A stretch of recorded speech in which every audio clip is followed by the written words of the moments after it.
Yep. I mean, obviously on full display tonight was our offense inefficiencies. We didn't take care of the ball in the first half. I think we got 13 points off our turnovers, 1 for 16 from the three. We could never get to the line. They out-rebounded us by 9. Thought Devontae made some plays, had a chance in the second half, and then it's just reality with our team, man. We're gonna have to win games much I hate it. It's got to be in the high 50s or low 60s. And it's just we can't generate offense in other areas besides a couple spots right now. And so we've tinkered and tinkered. I've never tried to mess with offense more in my entire coaching career. And so we just got to keep working at it. And we didn't hang our hats defensively tonight. 75 is way too many, or 74 is way too many for us to win a game right now. Nick, go ahead. I guess just to start, what were they doing to keep the ball out of the paint for you guys? It seemed like they were doing some good trapping and double teams up top. Yeah, well, the teams that just yuck up the game, they just yucked it up. I mean, you do that against real good offensive players. All they do is just take 2 guys and just run them at the ball in the half court. We've worked on it all week, and you got to just 3 across, and now you play 4 against 3, and we couldn't make any plays. Somebody else has to make a play. They take it out of, Devontae, or just somebody's got to make a play. And we couldn't get it and make a play. And some open shots, nobody in the paint can make others better.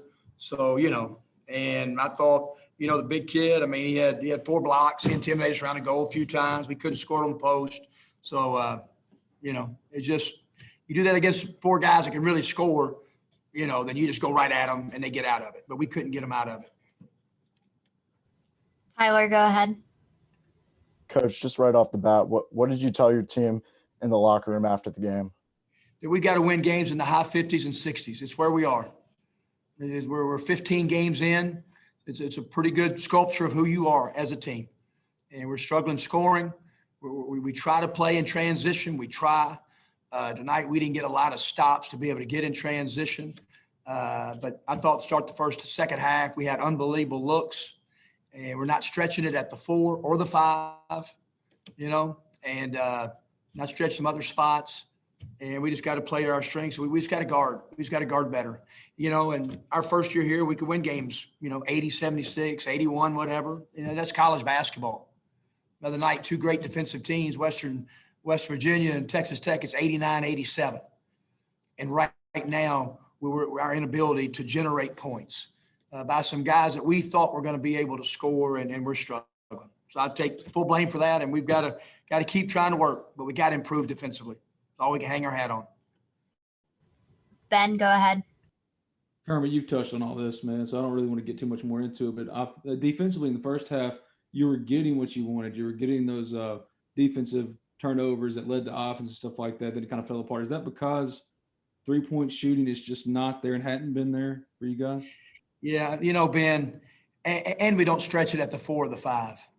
Hadeem has a chance, but he's not in great rhythm offensively. Romelo's not stretching at all. You have to make a 3, just 17 feet. KJ's really had his struggles offensively. He just kind of fights himself. Seems like every game with officiating, he takes his own self out of the game.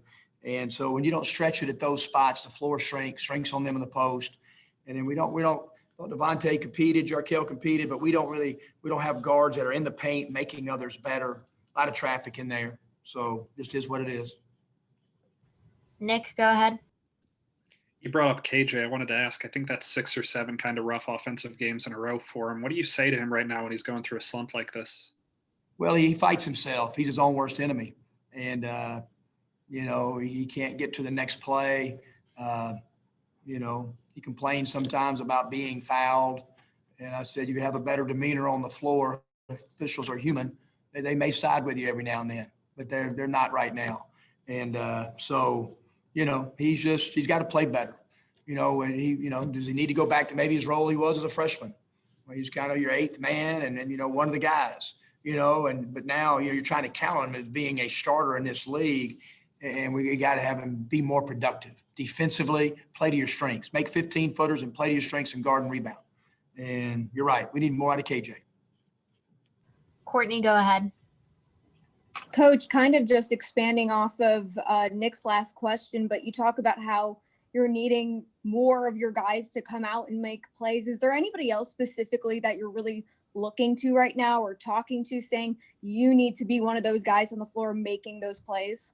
Everybody, every one of them. Austin, Matt, Luis, Sammy, Dream, Mello, KJ, all of them. Austin and Crowley had great looks. You know, Matthew Morrell, I mean, in the paint, make plays.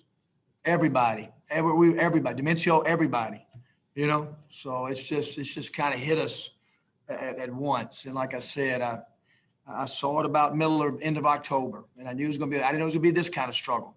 I thought we could get out of it, but it's kind of who we are right now. So we got to force ourselves, man. We've got to guard. We got to guard and rebound, be the toughest team in the gym. It's the only way we're going to have a chance to win. Any other questions for Coach? Thank you, guys.